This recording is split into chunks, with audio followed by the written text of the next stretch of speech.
34esima partita campionato Serie A Team 2013-2014. Catania 2, Samp 1. Samp 2 punti. Perdens Catania. Inizio sprint. Samp subito pericolosa per Fornasier. Tiro cross devia Frison.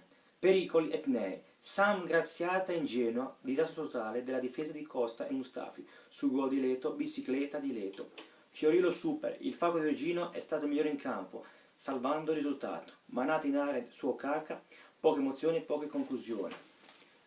55esimo, vicino a palo lucerchiato, grande la di Sansone, palo.